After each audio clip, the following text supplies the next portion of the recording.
మంచిది. ప్రియ దేవుని బిడ్డలారా, మరొకసారి ప్రభు అయిన యేసుక్రీస్తు వారి నామంలో ప్రత్యేకమైన వందనాలు అలాగే శుభాలు తెలియచేసుకొంచున్నాను. ఈ యొక్క 6వ అధ్యాయము రోమా పత్రికలో నుంచి మనం చదివాం.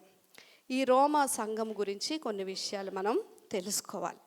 రోమా సంఘము గురించి అపోస్తుల కార్యాల గ్రంథము 18వ అధ్యాయం 2వ వచనంలో మనకి ఒక చిన్న వివరణ అనేది కనిపిస్తుంది. చదవగలిగిన వారు త్వరగా చదివినట్లయితే మనము ముందుకు వెళ్దాము. అపోస్తుల కార్యాలు 18వ అధ్యాయం 2వ వచనం. యూదులందరూ రోమా విడిచి వెళ్ళిపోవలనని క్లౌదియా చక్రవర్తి ఆజ్ఞాపించినందున వారు ఇటలీ నుండి క్రొత్తగా వచ్చిన వారు కనుక వారు చాలండి. ఇక్కడ ఉన్న వివరణ మనం 2వ వచనంలో ఏం తెలుసుకోవచ్చు అంటే, రోమాలో ఉన్న యూదులు అని ఉంది. అంటే ఈ రోమిలకు రాసిన పత్రిక పౌలు గారు ఎవరికి రాస్తున్నారు అంటే, రోమాలో ఉన్న యూదులకు రాస్తున్నారు. రోమాలో ఉన్న యూదులు మునుపు వారు ధర్మశాస్త్రాన్ని అనుసరించి జీవించారు. చాలా నిష్ట కలిగిన భక్తి చేశారు. వారు సువార్తను అంగీకరించటం ద్వారా సంఘంలోనికి చేర్చబడ్డారు. అలా వారు సంఘంలోనికి వచ్చిన తరువాత వారికి ఉత్తరం రాస్తున్న పౌలు యొక్క ఉద్దేశం ఏంటి అంటే, ఈ రోమాలో ఉన్న సంఘంలో కొన్ని లోటుపాట్లు పౌలుకి కనిపిస్తున్నాయి. యూదులు ఉన్నారు, అలాగే అన్యజనులు కూడా. ఎక్కడైనా సంఘంలోనికి అన్యజనులు అనేవారు చేర్చబడ్డారు, అన్యులు ఉన్నారు అక్కడ. ఈ సంఘంలో ఒక భ్రమ అనేది పౌలుకి కనిపిస్తూ ఉంది. వారు భ్రమపడుతూ ఉన్నారు ఒక విషయంలో. అది ఏంటి అంటే, సువార్త ఏం చెప్తుంది అంటే, ఎప్పుడైతే మీరు యేసుక్రీస్తునందు విశ్వాసం ఉంచుతారో మీరు కృపచేత రక్షించబడతారు, ఇక ధర్మశాస్త్రం మీరు పాటించాల్సిన అవసరము లేదు. అంటే ధర్మశాస్త్రం ద్వారా కాదు, కృపచేతనే మీరు రక్షించబడతారు అనే సువార్త వాళ్ళు విన్నారు. వినిన తర్వాత వారు సంఘంలోనికి వచ్చిన తర్వాత వాళ్ళు ఎలాంటి భ్రమలో ఉన్నారు అంటే, ధర్మశాస్త్రం చాలా కట్టుదిట్టమైనది, చాలా కష్టముతో కూడుకున్నది. ధర్మశాస్త్రానికిను మరి కృపకి ఉన్న తేడా ఏంటి అంటే, ఒక 3 సంవత్సరాల బాబుతోటి మనం ఆలు రాయించామనుకోండి, వాడు రాయడం అనేది ధర్మశాస్త్రం. వాడు ఓన్గానే రాయాలి, ఇలా రాయాలని చెప్పేస్తాం, బట్ ఓన్గా రాయాలి. అది ధర్మశాస్త్రం. అయితే కృప ఎలాంటిది అంటే, ఆ 3 సంవత్సరాల పిల్లవాడి చెయ్యి పట్టుకొని తండ్రి ఆలు రాయించడం, లేదా తప్పు రాస్తే మళ్ళీ దిద్దించడం అనేది కృప. సో వీళ్ళకి ఏమనిపించిందంటే, కష్టమైన పనిని క్రీస్తు ద్వారా దేవుడు సులువు చేశాడు కనుక కృప ఉంది, ధర్మశాస్త్రం పాటించాల్సిన అవసరం లేదు కాబట్టి ఎలా బ్రతికినా కృప మళ్ళీ ఏం చేస్తుంది, క్షమించేస్తుంది, రక్షించేస్తుంది అనే ఒక భ్రమలో ఆ సంఘము బ్రతుకుతూ ఉంది. ఇక అన్యులు లోపలికి వచ్చిన వాళ్ళు ఎలా ఉన్నారు అంటే, మన యొక్క పాపములన్నీ కృపలో దేవుడు తుడిచేస్తాడు కనుక మనం మళ్ళీ పాపం చేసినా కృప ఉంది కాబట్టి ఎన్నిసార్లు పాపం చేసినా కృప ఏం చేస్తుంది, క్షమించేస్తుంది అని తదేకంగా వాళ్ళు కృపను ఆధారంగా చేసుకొని ఏం చేస్తున్నారు అంటే, పాపం విషయంలో పెద్ద తీవ్రమైన మనసు కలిగి వారు లేరు. ఇది భయంకరమైన ఒక లోపముగా పౌలుకి వినబడింది. అప్పుడు పౌలు ఏం చేస్తున్నాడంటే, వారు భ్రమలన్నీ తొలగించటానికి ఈ లెటర్ని రాశాడు. దేవునికి స్తోత్రం. ఈ విషయాన్ని మనం ఎందుకు ధ్యానించాలి ఈరోజు అంటే, ఈరోజు సంఘము కూడా ఇలాంటి భ్రమలోనే ఉంది. ఎన్నిసార్లు పాపం చేసినా బాప్తిజం తీసుకున్నాం కాబట్టి దేవుడు క్షమించేసి పరలోకం తీసుకెళ్ళిపోతాడు. మనలో చాలామందికి తెలుసు, మనమున్న స్థితిలో ఇప్పుడు మనం మరణిస్తే దేవుని రాజ్యం వెళ్ళమని తెలుసు. అయినా అదే స్థితిలో మనం ఎందుకు జీవిస్తున్నాము అంటే, దేవుడు కృపగలవాడండి, ఆయన ఎవరిని విడిచిపెట్టడు అనే భ్రమ కూడా ఉంది. తెలిసి పాపం చేస్తున్నామంటే దాని అర్థం ఏంటి అంటే, కృప ఉంది కాబట్టి మనల్ని ఎలాగైనా దేవుడు క్షమించదు. కనుక నేటి సంఘానికి కూడా ఇదొక మేల్కొల్పు. ఈ విషయంలో పౌలు ఏం చెప్పాలనుకుంటున్నాడు అనేది మనం లేఖనాల్లో నుంచి కొంత వివరణ అనేది మనం తీసుకుందాం. ముందుగా పౌలు యొక్క ఇంటెన్షన్ ఇక్కడ మనం అర్థం చేసుకుంటే, ఒక భావోద్రేకానికి ఆయన గురైనట్లుగా కనిపిస్తుంది. 6వ అధ్యాయం 1వ వచనంలో ఆయన ఏమంటున్నాడు అంటే, అలాగైనా ఏమందుము కృప విస్తరింపవలనని పాపమందు నిలిచి ఉంటామా అంటే, ఇప్పుడు ఏం చేద్దాం, పాపం చేయడానికి కృప లైసెన్సా? అంటే పాపం చేస్తూ ఉంటే, ఎక్కువ పాపం చేస్తే దేవుడు ఎక్కువ కృపనిస్తాడా? అట్లనరాదు. ఏమంటున్నాడు? అలా అనుకోవడానికి వీలు లేదు. ఈ అట్లనరాదు అనే పదము పౌలు గారు మొదటి నుంచి కూడా చెప్తా ఉన్నారు. 3వ అధ్యాయం 6వ వచనంలో చూడండి ఒకసారి. అట్లనరాదు అని మనకి కనిపిస్తూ ఉంటుంది. అలాగే 3వ అధ్యాయము 31వ వచనంలో మీరు చూసినట్లయితే అట్లనరాదు అని మనకు కనిపిస్తుంది. అలాగే 6వ అధ్యాయం 1వ వచనంలో మనం అట్లనరాదు అనే మాటని చూసాం.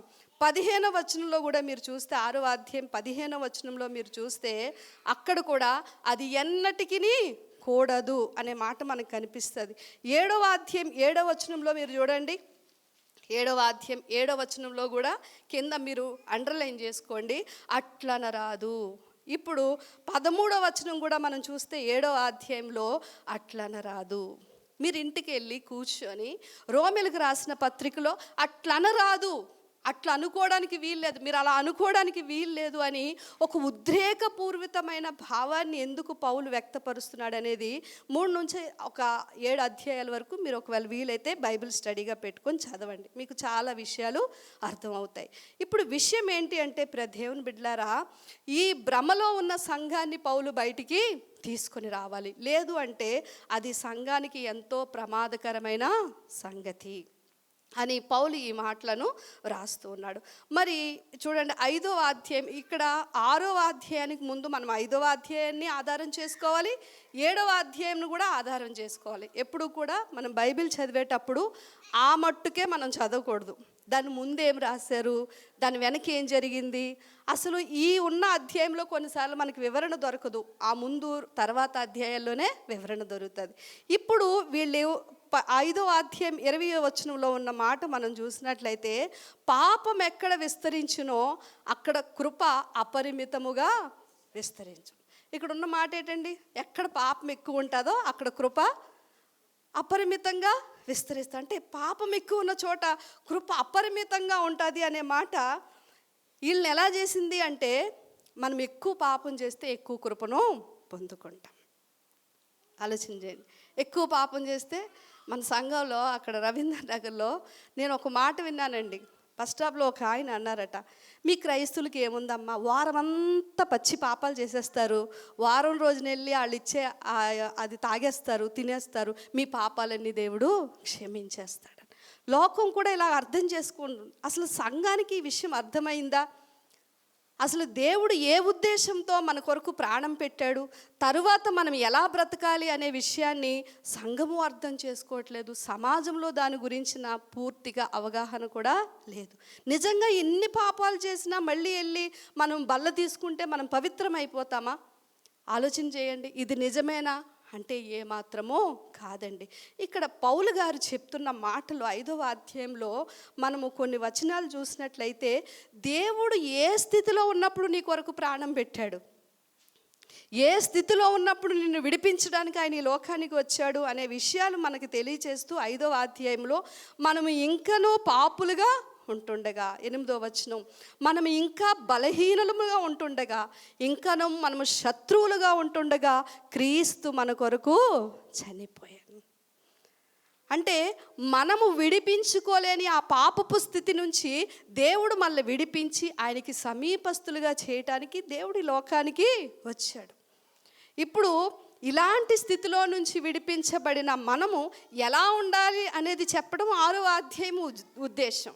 కనుక గమనించండి, ఏ డౌటు లేదండి. ఇక్కడ చిన్న విషయాన్ని మీరు అర్థం చేసుకోవాలి. కృప ఎంత గొప్పది అంటే, మన పాపము ఎంత మొండిదో ఆ మొండి పాపము కంటే దేవుని కృప గొప్పది. దేవునికి స్తోత్రం.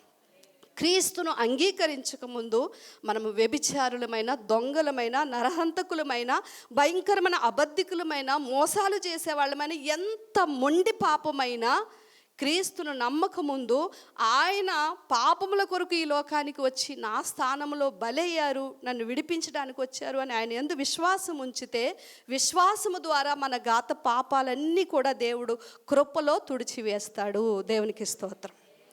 అంటే కృప ఏం చేసిందంటే, నీ గత పాపములన్నిటి నుండి నీకు విడుదలను ఇచ్చింది. ఇక్కడ వరకు కృప అపరిమితంగా విస్తరించడం అంటే దాని అర్థం ఏంటంటే ఎంత ఘోర పాపినైనా సరే కృప క్షమించి క్రీస్తుతో ఏకీభవింపచేస్తుంది. దాని అర్థం అది. ఇప్పుడు రక్షింపబడిన తర్వాత మరలా చూడండి, ఒక దొంగ జీవితకాలం అంతా దొంగతనాలు చేస్తూ ఉన్నాడు. తెలిసో తెలియకో అవసరాన్ని బట్టో అయ్యింది. యేసు ప్రభుని అంగీకరించాడు, దేవుల్లోనికి వచ్చాడు. దేవుడు ఇప్పుడు అతన్ని క్షమిస్తాడా? క్షమించడా? క్షమిస్తాడు. క్షమించి నిజంగా మారు మనసు పొందాడు. నేను చేసింది పాపమని ఒప్పుకున్నాడు. అప్పటికి విడిచిపెట్టాడు. దేవుని కృప అతన్ని క్షమించింది. దేవుని బిడ్డగా మార్చబడ్డాడు. తర్వాత ఏం చేయాలి? ఇప్పుడు తర్వాత ఏం చేయాలి అనేది చెప్పటానికే పౌలు గారు ఒక సాదృశ్యాన్ని తీసుకొని వస్తున్నారు. అదేంటి అంటే యేసు ప్రభువారి యొక్క మరణ పునరుత్థానాలను తీసుకొని వస్తున్నాడు.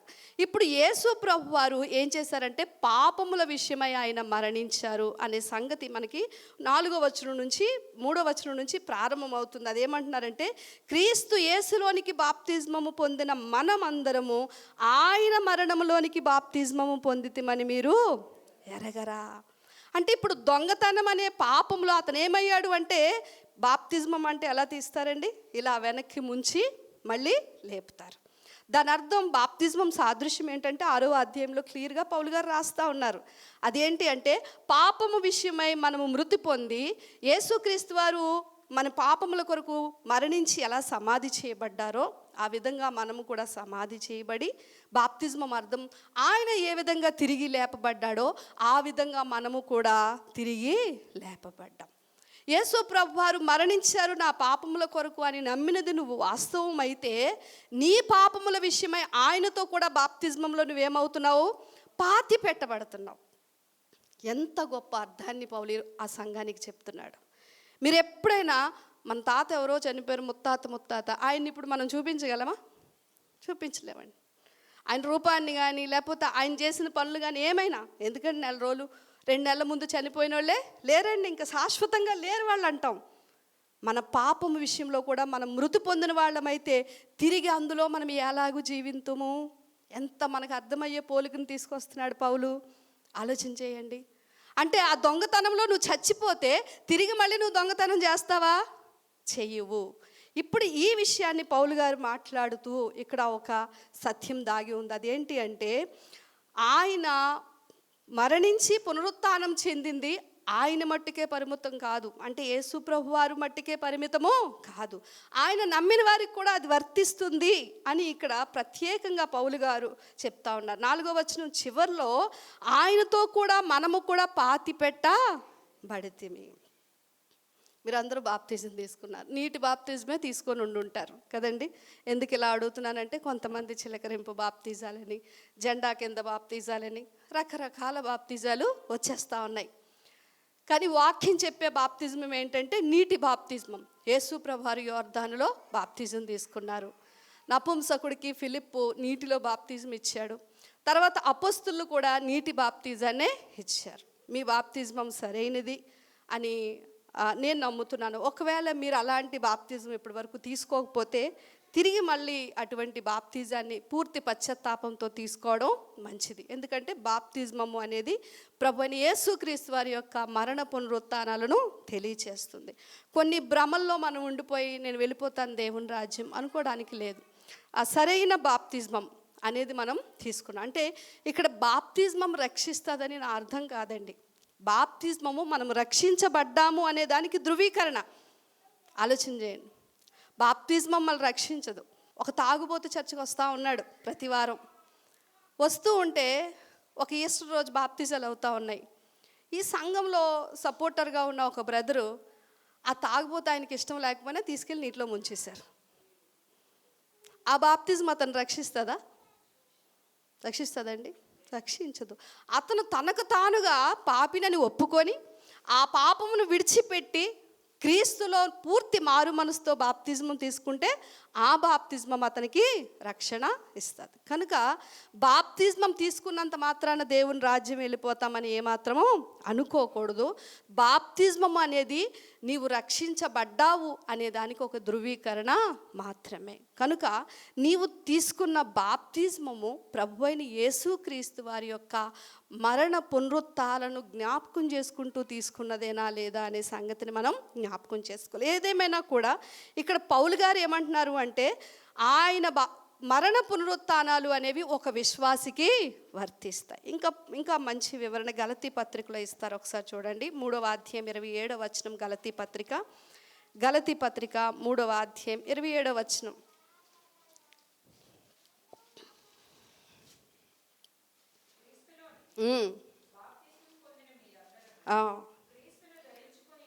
క్రీస్తులోనికి బాప్తిజం పొందిన మనం అందరం ఎవరిని ధరించుకున్నామంట అంటే ఇంకా మనము కాదండి, మనము కాదు. మనం ఒక మనిషిని ఎలా అయితే వాళ్ళు వేసుకున్న వస్త్రాలను బట్టి మనం గుర్తిస్తామో అలాగే మనల్ని చూసినప్పుడు మనము ఎవరిని ప్రతిబింబింప చేయాలి అంటే క్రీస్తును ప్రతిబింబింప చేయాలి. బాప్తిజమం అనేది ఓన్లీ నువ్వు తీసుకొని ఏదో సంఘానికి వచ్చి వెళ్ళిపోయేది కాదు. ఈ రోజు నుంచి నేను మారాను, క్రీస్తును నేను కాదు జీవించేది, నా యందు క్రీస్తే జీవిస్తున్నాడు. డిఎల్ మోడీ గారు ఒకసారి ట్రైన్లో వెళ్తున్నారటండి. ఆయన ఫ్రెండ్స్ అందరూ యథావిధిగా ముందు పాత ఫ్రెండ్స్ ఉంటారు కదా, వాళ్ళందరూ పేకాట ఆడుకుంటున్నారంట, మందు తాగుతూ ఉన్నారట. డిఎల్ మోడీ గారికి కూడా పేక చేతిలో పెట్టారట. పెడితే ఆయన 2 చేతులు ఇలా వెనకతలా పెట్టేసుకున్నాడట. ఫ్రెండ్స్ అడుగుతున్నారు, ఏరా మొన్నటిదాకా ఆడావు కదా, ఎందుకు చేతులు వెనక్కి పెట్టుకున్నావు? ఆడవా అంటే ముందు ఆడాను, ఎందుకంటే ఈ చేతులు అప్పుడు నావి, ఇప్పుడు ఈ చేతులు నేను ఎవరికి అప్పగించానంటే క్రీస్తుకి అప్పగించాను. ఇవి నావి కాదు, ఆయన ఏం చేయమంటే అదే నేను చేస్తానని చెప్పాడంట. దేవునికి స్తోత్రం కలుగును. ఆ విషయాన్ని ఆ కిందకి పౌలు గారు 12వ వచనం నుంచి 14వ వచనం 15వ వచనం వరకు 14వ వచనం వరకు మీరు చూస్తే ఇప్పుడు క్రీస్తులోనికి బాప్తిజం పొందిన మనమందరము ఆయనతో ఐక్యము గలవారమై అని ఉంది. ఇప్పుడు చూడండి 5వ వచనం కింద చూస్తే ఆయనతో ఐక్యము గలవారమై. ఎవరమండి మనం ఎవరము? ఆయనతో ఐక్యము గల. ఏ విషయంలో? అన్ని విషయాల్లో మనం ఎవరితో ఐక్యమైపోయాం? ఇప్పుడు క్రీస్తుతో ఐక్యమైపోయాం. అంటే మన శరీరాలు పూర్తిగా ఇప్పుడు ఎవరి వశంలోనికి వెళ్ళిపోయాయి? యేసుక్రీస్తు వారి వశం అయిపోయాయి. ఇప్పుడు ఆలోచన చేయండి, నీ పాపము ఎంత మొండిదైనా సరే దేవుని కృప దాన్ని క్షమించి నీ గతములో నువ్వు చచ్చిపోయి ఇప్పుడు ఏమవుతున్నాము అంటే క్రీస్తులో తిరిగి జీవించాము. అంటే అక్కడ చూడండి పౌలు గారు వాడే పదాలు ఎంత బాగున్నాయంటే, పాతి పెట్టబడిన మనము తిరిగి ఆ పాపంలో ఎలాగూ జీవింతము? అది సాధ్యమేనా? చచ్చిపోయిన ఒక మనిషి తిరిగి బ్రతకడం సాధ్యమేనా? సాధ్యం కాదు. మరి గత జీవితంలో మనం చనిపోయిన వాళ్ళము తిరిగి మళ్ళీ అదే పాపంలో బ్రతికితే అది ఎలా? అది సాధ్యమేనా? ఒకవేళ నీవు అలాగే తిరిగి మళ్ళీ పాపంలో బ్రతుకుతున్నావు అంటే దాని అర్థం ఏంటంటే క్రీస్తులో తిరిగి జీవించవు అని అర్థం. క్రీస్తు పాతి పెట్టబడి తిరిగి లేపబడ్డాడు, నీవు ఆయనలో పాతి పెట్టబడి మరలా తిరిగి లేవడానికి బాప్తిజం తీసుకున్నావు. నువ్వు పాతి పెట్టబడిన మాట వాస్తవమే, గత పాపాలను ఒప్పుకున్నావు, విడిచిపెట్టావు. మరలా బాప్తిజం పొందిన తర్వాత కూడా అదే పాపంలో నువ్వు తదేకంగా కొనసాగుతున్నావు అంటే దాని అర్థం ఏంటో తెలుసా? నువ్వు తిరిగి జీవించవని అర్థము. తిరిగి జీవించమంటే ఏంటండి? మరణించిన తర్వాత మళ్ళా క్రీస్తుతో మనము లేపబడము. ఈ విషయాన్ని సంఘము గుర్తుపెట్టి, ఇంత తీవ్రమైన అర్థము దాగి ఉన్న ఈ విషయాన్ని రోమా సంఘం ఏం చేస్తుంది అంటే చాలా ఈజీగా తీసుకుంది. పొరపాటు వేరు, అలవాటు వేరు అంటారు తెలుసండి. పొరపాటుగా ఎవరైనా తప్పు చేస్తే బాబు పొరపాటు అయిపోయింది క్షమించండి అంటే ఎవరైనా క్షమిస్తారు. కానీ అలవాటుగా మనం చేస్తూ క్షమించమంటే ఎవరు క్షమించరు. మరి దేవుడు కూడా అదే చెప్తా ఉన్నాడు. ఇక్కడ పాప శరీరము అనేది నిరర్ధకమైపోయింది, అది చచ్చిపోయింది. చచ్చిపోయిన మనలో ఆ శరీరము ఇంకా మనం అందులో జీవించడానికి వీల్లేదు. ఈరోజు దేవుని బిడ్డలారా ఎంత బాధాకరం అంటే, వారమంతా సినిమాలు చూసి వారం నాడు వచ్చి బల్ల తీసుకునే క్రైస్తవులు లేరా? వారమంతా అబద్ధాలు ఆడి వారం నాడు వచ్చి ఏమీ కాకుండా బల్లను భుజించే వాళ్ళు లేరా? ఒకవేళ మనము అలాంటి వారిలో ఉన్నామంటే ఒకటి జ్ఞాపకం చేసుకోవాలి, ఏంటంటే నువ్వు చావలేని మాట, నువ్వు చావలేదు క్రీస్తులో, నువ్వు ఏమాత్రము తిరిగి జీవించవు. అంటే ఇక్కడ మట్టుకు చలామణి అయిపోతాం, ఇక్కడ మట్టుకు క్రైస్తవులు అనిపించుకుంటాం. అవే బూతులు, అవే కోపము. చచ్చిన మనిషి కోపం వస్తుందండి? ఆలోచన చేయండి. ఇంట్లో ఇద్దరు భార్యాభర్తలు గొడవ ఆడుకుంటున్నారు అనుకోండి, ఇద్దరు అతను అరుస్తున్నాడు, ఈమె అరుస్తూ ఉంది. అక్కడ ఏమవుతుంది? ఫైటింగ్ అవుతుంది. సడన్గా ఆ భర్త చనిపోయాడు, ఆ భర్త మీద ఈ భార్య అరుస్తుంది అనుకోండి, తిరిగి అరుస్తాడా? అరవడు కదా. చచ్చిపోయిన శవానికి కోరికలు ఉండవు, ఆశలు ఉండవు కదండి, కోపము ఉండదు, ఏమీ ఉండదు. క్రీస్తులో మనము చనిపోయామన్న మాట నిజమైతే ఆ శరీర సంబంధమైన ప్రవర్తన మనం ఏం చేయాలంట? సమాధి చేయాలి. ఇక్కడ ప్రభుత్వం, ఈ మాటలే మీరు పట్టుకోండి. అదేంటంటే ఆయనతో పాతిపడ్డాము, ఆయనతో ఐక్యము గలవారం. క్రీస్తు పునరుత్థానుడై తిరిగి లేచాడు అని మనం ఈస్టర్ రోజు పండుగ చేసుకుంటాం. కానీ ఆయన పునరుత్థానం ఆయనకు ఒక్కరికే పరిమితం కాదు. తర్వాత ఎవరు పునరుత్థానం చెందబోతున్నారు? నమ్ముతున్నారా అండి? ఎప్పుడు పునరుత్థానం చెందుతాం? ఆయన వలె మనము కూడా ఏమవ్వాలి? పాపముల విషయమై చనిపోవాలి. మన ప్రతి బలహీనత విషయమై మనం ఏమవ్వాలి? చనిపోయినప్పుడు మనము కూడా ఒకరోజు ఆయన వలె పునరుత్థానము చెందుతాం. చనిపోకపోతే తిరిగి బ్రతకడం అనేది సాధ్యం కాదు. దేవుని బిడ్డలారా, ఈ విషయాన్ని ఇంకా పౌలు గారు రూఢిగా మాట్లాడుతూ ఏమంటున్నారు అంటే 9వ వచనం చూడండి. 9వ వచనం, మనము క్రీస్తుతో కూడా చనిపోయిన ఎడల మృతుల్లో నుండి లేచిన క్రీస్తు ఇకను చనిపోడనియు మరణమునకు ఇకను ఆయన మీద ప్రభుత్వం లేదనియు ఎరిగి ఆయనతో కూడా జీవించుదామని నమ్ముచున్నాను. ఏలయనగా ఆయన చనిపోవట్టు చూడగా పాపం విషయమై ఒక్కసారి చనిపోయాను, కానీ ఆయన జీవించుట చూడగా దేవుని విషయమై జీవించుచున్నాడు. అటువలనే మీరును పాపం విషయమై మృతులుగాను దేవుని విషయమై క్రీస్తు యేసునందు సజీవులుగాను మిమ్మును మీరే ఎంచుకోండి. ఇప్పుడు మనం ఎప్పుడు ప్రతిరోజు మన మనసులో ఒకటి దృష్టిలో పెట్టుకోవాలి. అదేంటి అంటే, ఈ శరీరముతో ఉన్నప్పుడు మనకి శరీరం స్వభావాన్ని సిలువ వేశారు కనుక ఇంకా మనము అంటే సాదృశ్య రూపకంగా చనిపోయాము, కానీ ఇంకా జీవించినప్పుడు ఈ పాప కోరికలు కలిగిన ఈ శరీరంలో ఇంకా మిగిలి ఉన్నాం కనుక మనకు అప్పుడప్పుడు ఈ కోరికలు రేపబడ్డము, ఈ ఆశలు పుట్టడము, ఈ పాపానికి ప్రేరేపించడం అనేది సహజంగా జరిగే ప్రక్రియ. అయితే ఆ టైంలో మనం ఏమనుకోవాలి అంటే, ఎంచుకొనిడి అంటే నేను బ్రతికిలేను పాపం విషయంలో, నేను చనిపోయాను కనుక ఇక పాపము నాకు నా మీద ప్రభుత్వము లేదు. మీకు అగస్టిన్ గారు తెలుసు కదా, ఎంతమందికి తెలుసండి? తెలిసి ఉంటుంది. అగస్టిన్ గారు భయంకరమైన పాపంలో బ్రతికేవారు. మంచి విశ్వాసం కలిగిన తల్లిదండ్రులు కుటుంబంలోనే పుట్టినప్పటికీ ఆ యవ్వనస్తుడు ఏమయ్యాడు అంటే చెడిపోయాడు. అన్ని వ్యసనాలకి అలవాటు పడిపోయి దేవునికి దూరం అయిపోతాడు. అగస్టిన్ తల్లి కొడుకు కోసం కన్నీటితో ప్రార్థన చేసేదంట. ప్రతిరోజు ప్రార్థన చేస్తే ఒకరోజు అగస్టిన్ ఏమవుతాడు అంటే ప్రభువు చేత దర్శించబడి తన మారు మనసు పొంది క్రీస్తుని అంగీకరిస్తాడు. అందుకే అగస్టిన్ ఒక మాట రాస్తాడు, నా తల్లి కన్నీటి ప్రవాహంలో నేను సిలువనొద్దకు కొట్టుకొని వచ్చాను అంటాడు. ఆ అగస్టిన్ విషయంలో ఒక సన్నివేశం జరిగిందంట. అతనికి కొంచెం స్త్రీలోలుడు, ఎక్కువ గర్ల్ ఫ్రెండ్స్ ఉండేవారటండి. ఒకరోజు తన మారు మనసు పొందిన తర్వాత దేవుని వాక్యాన్ని పట్టుకొని సువార్తకు బయలుదేరి సేవ చేస్తూ సంపూర్ణ మారు మనసుతో దేవునికి తాను అప్పగించుకున్న తర్వాత తన గర్ల్ ఫ్రెండ్స్ అందరూ వచ్చారటండి. వచ్చి అగస్టిన్ని పలకరించారంట. అగస్టిన్ నేను నేను నేను అని చెప్పేసి వాళ్ళ గతాలు, వాళ్ళు తిరిగినవి, వాళ్ళు ఎంజాయ్ చేసిన మూమెంట్స్ అన్నీ జ్ఞాపకం చేస్తూ ఉన్నారట.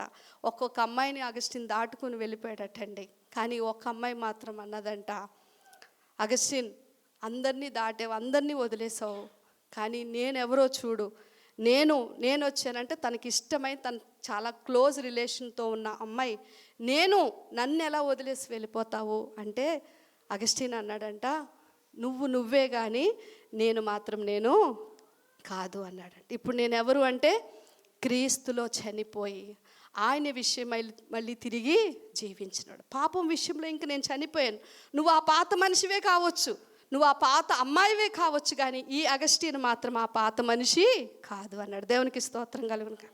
ఎంతమంది అటువంటి మారు మనసు మనం పొందాం? ఎంతమంది మనము అటువంటి నిశ్చయతతో బ్రతికాం?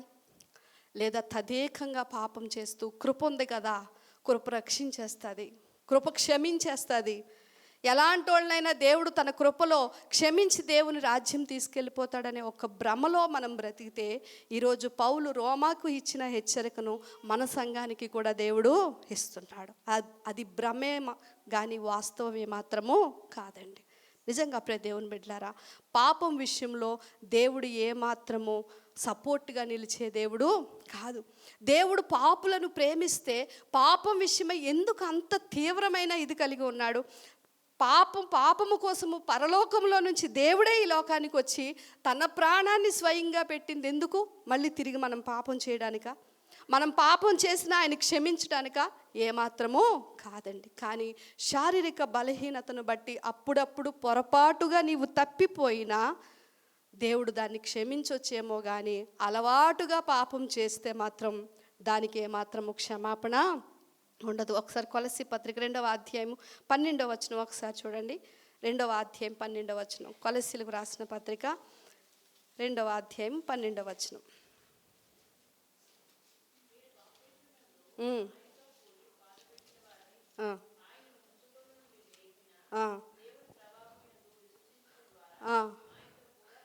చూసారా?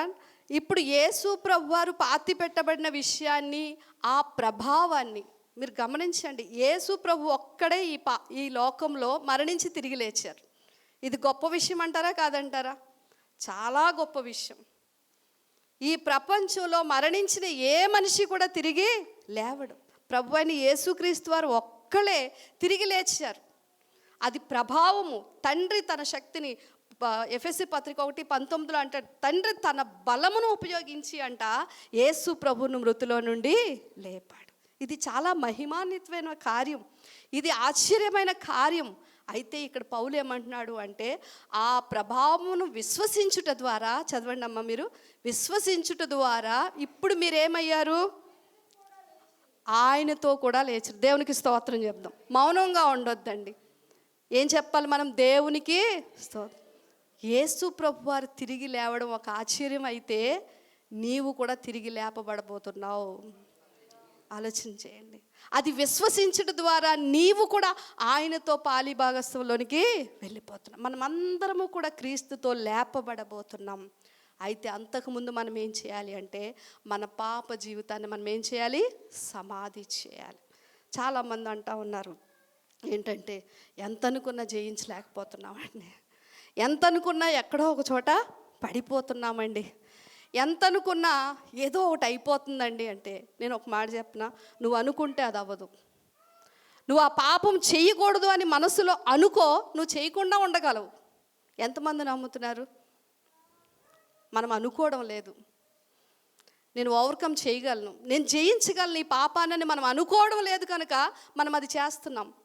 అనుకుంటే అవ్వకపోవడం ఏంటి? ఎందుకంటే దేవుని ఆత్మను దేవుడు మనలో పెట్టాడు. మనకి పిరికితనము కలిగిన ఆత్మనివ్వలేదు, కానీ ఆయన ఇంద్రియ నిగ్రహము కలిగిన ఆత్మనిచ్చాడు. ఇంద్రియాలు అంటే ఏంటండి? ఇంద్రియాలు అంటే ఏంటి? చదువుకున్న పిల్లలు ఉన్నారు కదా. ఇంద్రియాలు కన్ను, ముక్కు, చెవులు, నోరు, చర్మం అంటారు. నీలో పరిశుద్ధాత్మ నిజంగా ఉంటే, నువ్వు ఆశపడి ఆ పాపం చేయకూడదంటే, ఆ పరిశుద్ధాత్మ దేవుడు నీ కంటిని నిగ్రహించుకునే శక్తిని ఇస్తాడు. దేవునికి స్తోత్రం. నీ నోటిని నిగ్రహించుకునే శక్తి ఎవరిస్తారు? నేను మాట్లాడకూడదు అనుకుంటున్నాను ప్రభు ఇలాగా అని ఆయనకు అప్పగించుకో. అందుకే పౌలు ఏమంటున్నాడంటే, ఆ కిందకు మాట్లాడుతూ మీ శరీర అవయవాలను క్రీస్తుకు మీరేం చేయాలి? అప్పగించుకొనుడి. మన ప్రార్థన అనుదినం ఏమై ఉండాలి తెలుసా? నన్ను నేను నిగ్రహించుకునే నీ పరిశుద్ధాత్మను నాకు ఇవ్వు ప్రభువా. నా హృదయమునకు పాపము చేరి నీకు దూరం చేసే అంత భయంకరమైన చీకటిలోనికి నేను వెళ్లకుండా నా ఇంద్రియాలను నిగ్రహించుకునే శక్తిని నాకు ఇవ్వు. పెద్ద పెద్ద స్క్రీన్లు పెట్టుకొని వారమంతా సినిమాలు చూసి నేను నిగ్రహించుకోలేకపోతున్నానంటే నో. దేవుడు చెప్తున్నాడండి, నువ్వు దేన్నైనా నిగ్రహించుకోగలవు. నీ శరీరం ఎంత నిన్ను రెచ్చగొట్టినా కూడా దేవుని ఆత్మ మనలో ఉంది. బాప్తిజమంలో మనం ఎవరిని పొందుకున్నాము అంటే క్రీస్తు ఆత్మను పొందుకున్నామంటారు. నిజంగా ఎంత బాగా అనిపిస్తుందో. అంటే యేసుకు ఏ ఆత్మ ఉందో దేవుడు మనకు అదే ఆత్మను ఇచ్చాడు. మరి యేసు ప్రభువారు పాపుల మధ్య బ్రతికాడంట. ఆయనకి అనేక బలహీనతలు వచ్చాయంట, కానీ ఆయన ఏ పాపము చేయలేదు. మరి మనం ఎందుకు చేస్తున్నాం? చేసి మళ్ళీ శరీరం అలాంటిదండి, పాపాన్ని ఎవరు జయించలేరండి. మరి భక్తులు జయించలేదా? అగస్టిన్ సాక్ష్యం చెప్పలేదా? డిఎల్ మోడీ సాక్ష్యం చెప్పలేదా? అపొస్తలులు జీవించలేదా? పాపం అంటే వణికిపోలేదా? పాపం అంటే భయపడలేదా? కానీ మనం ఎందుకు పాపం జయించలేకపోతున్నామంటే ఎక్కడో ఆ పాపమును గురించిన వాంఛ మనలో ఉంది కనుక దాన్ని మనం నెరవేర్చుకోవడానికి కృపను ఆధారం చేసేసుకుందాం. ఎంత భయంకరమైన పాపం అండి. చేస్తూ ఇష్టపూర్వకంగా రెండవది మనం ఏమంటున్నాము అంటే కృప ఉంది కదా, దేవుడు క్షమించే ప్రభువా, ఇది చేసేసాను ప్రభువా, నన్ను క్షమించే ప్రభువా, నువ్వు పొరపాటుగా చేసావా నా కుమార్తె నా కుమారుడా, సరే నేను క్షమిస్తాను. మళ్ళీ రేపు అదే ప్రార్థన, మళ్ళీ ప్రభువా, మళ్ళీ ఎల్లుండి అదే ప్రార్థన అంటే దేవుడు క్షమిస్తూ ఊరుకోడండి. కిందకి చాలా భయంకరంగా పౌలు రాస్తూ ఉన్నాడు. ఆ మాటలన్నీ మీరు తర్వాత చదువుకోండి.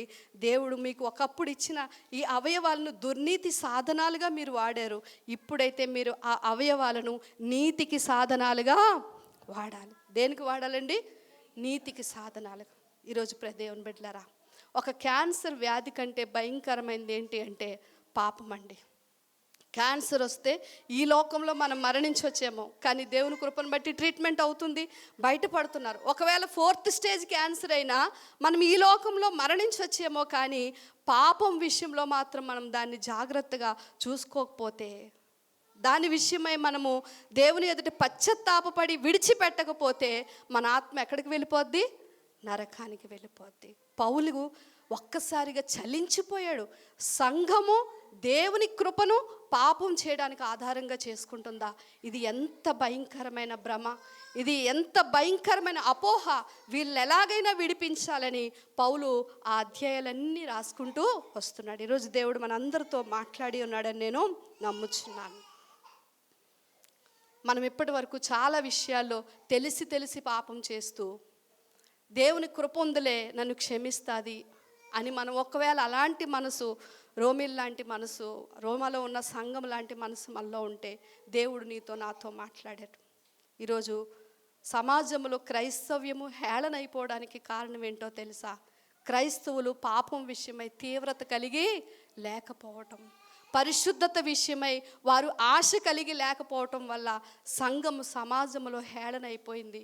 క్రీస్తు నామాన్ని, ఆయన త్యాగాన్ని కూడా వారు హేళన చేస్తూ ఉన్నారు.